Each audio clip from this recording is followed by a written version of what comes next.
Good evening. Welcome to OptionsTender. Today we're going to do a little bit different of a video. I'm going to go through SPX super fast, and then also SPY, QQQ, and Tesla. All right, maybe we'll just go around the horn on the daily time frame, and then on the 65, I want to get a game plan out for tomorrow. So I was traveling today, so I wasn't able to get a video out earlier. So here we go. We have SPX on the daily time frame. With this move up, it does appear with this naked chart, we close these gaps here, but we have some gaps open above us. Do we go close both or one? I think we have the low in. Unfortunately, yesterday during the day, I was looking at this being a possible bottom, and then by 3-something p.m. Eastern Standard Time, I had to make an emergency video for members to say, hey, even though we put on our swing trades, just know we might have our low in tomorrow because there was possibly one more leg down. We got that leg down, and now we switched to net positive again. Okay, so things happen fast, and I try to get these out as soon as possible to at least members. I only do one for the public, so I apologize for that, but please join us there in the Discord and any YouTube membership. Okay, so with that said, the only thing that we'll put on the McClellan oscillator, so and the traditional technical analysis, now we're testing this zone. We bounced off of the top of that zone, but now we have kind of that triangle pattern that the trend line, and we're at right now. Okay, with and this is near term, I still think it's going to get a lower low, but as of this pop right here, guess what? Positive divergence. Would you ever have expected me to say bullish positive divergence? Yes, that is true. From yesterday into today, we have a higher breadth. Okay, so we're cleaning things up. I'm looking for a bounce. I'm not looking for new highs. And anything else, you can probably get these divergences here as well. Here's your setup with the RSI. Nothing here on the daily. We're getting the slow stoke to get in those oversold territories. So with this being the more sensitive one here, yeah, I do believe we bounced. Maybe we just tapped that 30 area, which would be oversold. Great. I do think we get a bounce and we head lower. With this said, we have our sell signal on the MACD. So why aren't you bearish, D? Well, I am, but I'm short-term swing trader. So I go for every single curve. That's why the 65-minute and then for members, we do the 2-hour are so important. So we're looking for this slow stochastic to possibly wind all the way back up on the bounce. That would be very typical for it to move very fast up here while the momentum still goes lower. And then when we reset that indicator, that's when we get the big move to the downside. All right, nothing else to show here. Let's go over to SPY. This is the important look that we're going for. This was the channel. This was super important. That's what we watched all day. That's what members looked for. I even talked about it yesterday. We had unfinished business there. We're at the bottom of the channel. We're going to get a bounce, most likely. It's the probability that we get a bounce here. Again, all-time highs? I don't think so. So with that said, we're fighting through that 20, the 8. We have the low possibly in, and the 65-minute will show just a little bit more. We have no demarc, blah, blah, blah. Let's go to the VIX. Moving super quick. So the VIX, we are fighting with that 200 moving average once again. And so I think all of this is one structure. And with the lower low, look at this divergence. With the lower low in SPY, we have a lower high in the VIX. All right. We did not make new highs in the VIX. That's a divergence. We'll look again on the 65. That's all I got to say about that. Tesla with the shareholders, meaning happening. Look at this. We are holding above this once resistance, now support. It's actually also a bow and arrow, kind of a triangle back test play. Okay. And I don't think this is going to go a massive move much more, but we are forming a wedge here. We have the bottom of the wedge, the top of the wedge. We also have a larger wedge going way back. So we'll keep an eye on that. Now I'm using this green candle right here. And that brings us to about, if we get there in a couple days or so, brings us about to that 500 mark. And that's our key area that we're looking at. And again, it was yesterday's video, explains a lot more. But if we use the top of that red candle, and you have to adjust things a little bit, but top of that red candle there, then that brings us to about 510. And I do have this as a range, 500 to 510 to be a top. And again, this is a ending type play right here that I'm looking at. All right. With that, I think we're still starting to form some divergence. This is just really winding up here, getting tight. So we're going to see price either shoot to the upside or the downside. That's all that's telling us. Let's go to QQQ. Just get a traditional look here. Again, there's our nice channel that we have made out from bottom to bottom. Now, if it's lined up a little bit better, like we had it for SPY, then you get that actual low right there. So then you have this point, all the way through, right? Because SPY even had that fake break and the stick saves here. So that might be a better way to draw it. And then obviously you have to bring the top in. But that gave us some room. So now we're back testing this triangle once again. We have some trade in this area, and we're looking for a bounce. Again, 1, 2, 3, 4, and 5. Let's see if IWM has anything to say. IWM, although we do have the support here, there is a local support right in this area.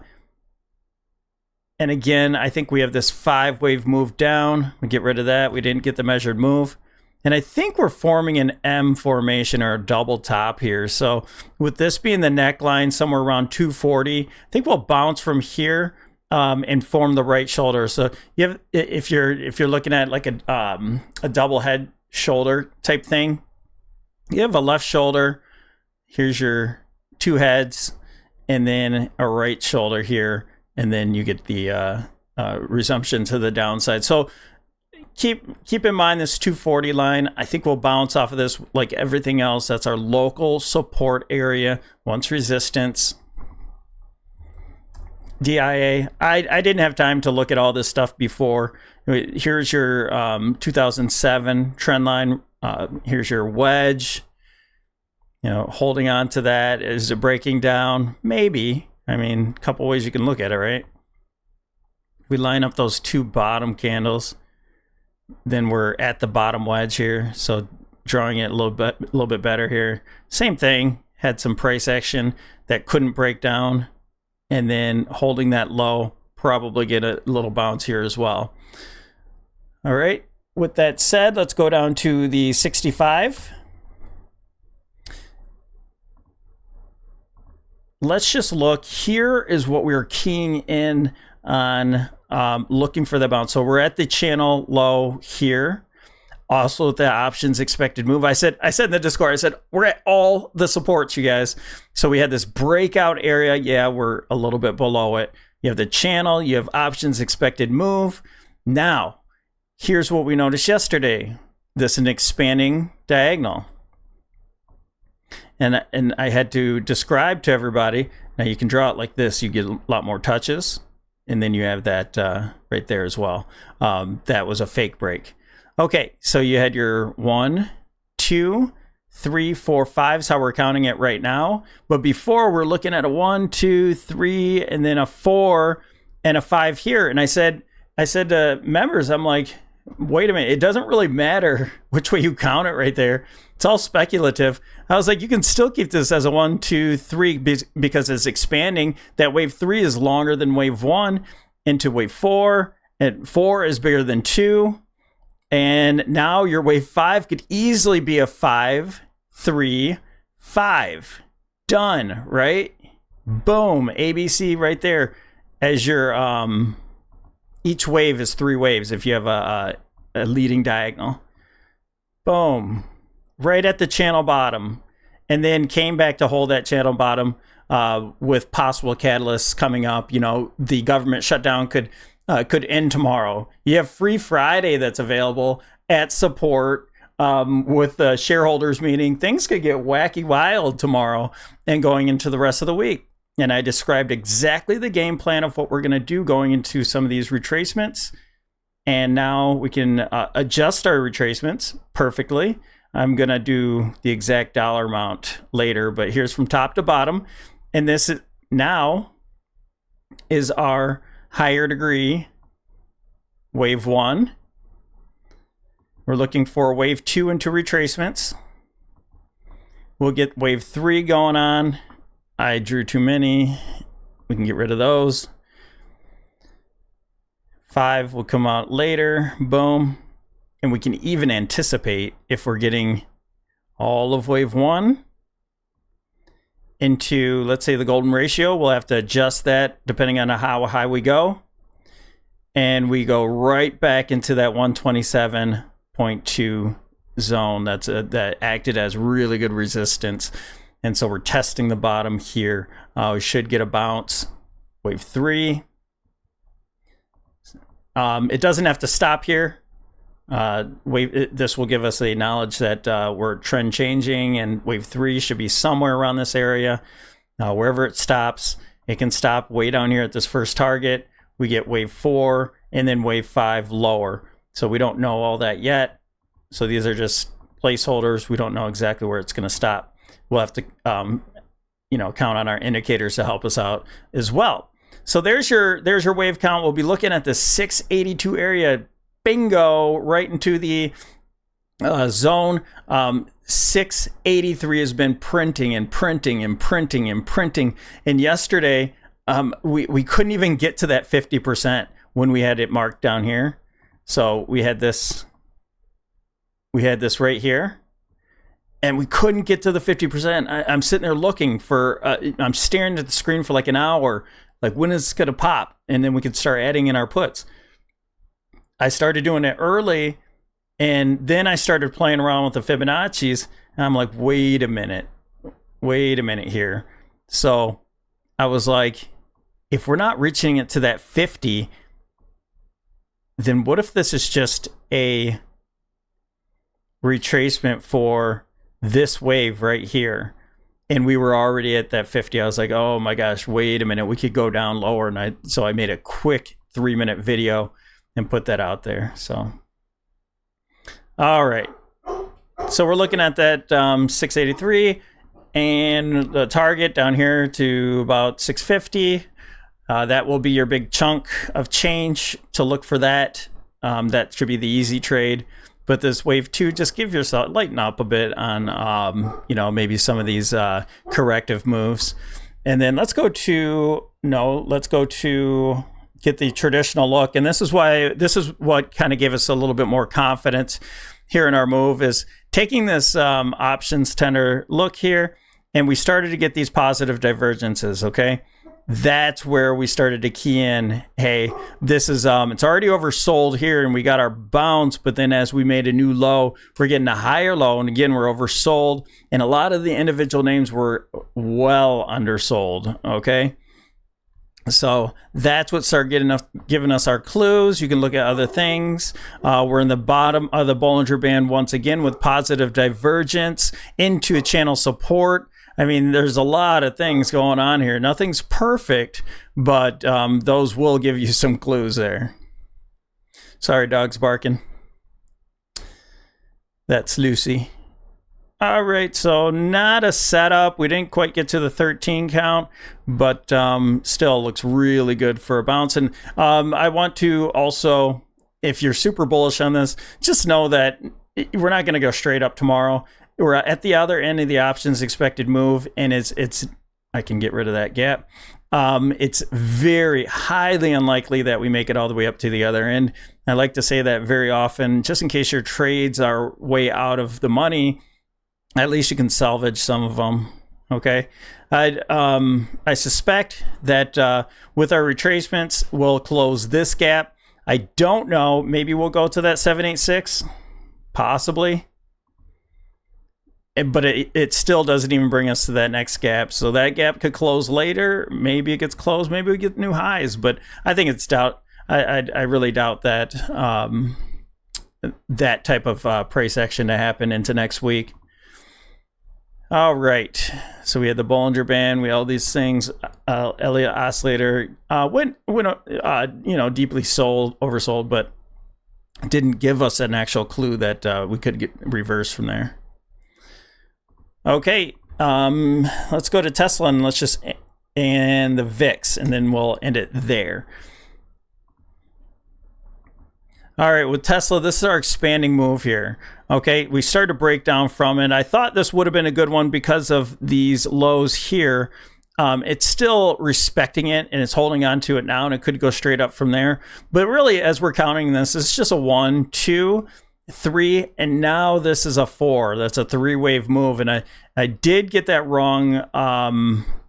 As we put on our trade at the 887 from this low. I mean, so we're clearly right now, but we did not know if we'd be right or wrong from that point. As a matter of fact, I didn't even have service, and so that was pretty dangerous from that point. It looks like we have our channel here, so yeah, look at that. Now that we have wave 2 and 4 in, and this is very typical when you're doing traditional technical analysis, if I didn't know these were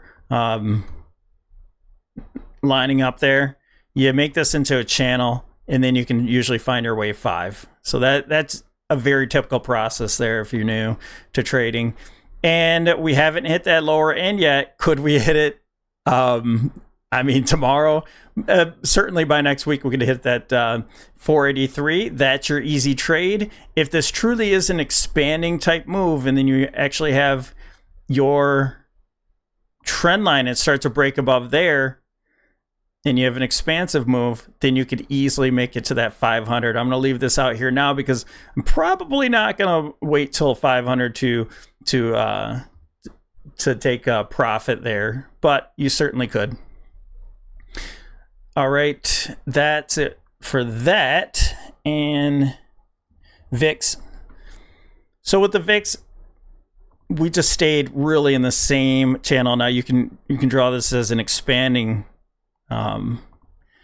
move, just like SPY, because it broke out of that channel a little bit, but it came right back in it. So there's your expanding move. There's your wedge.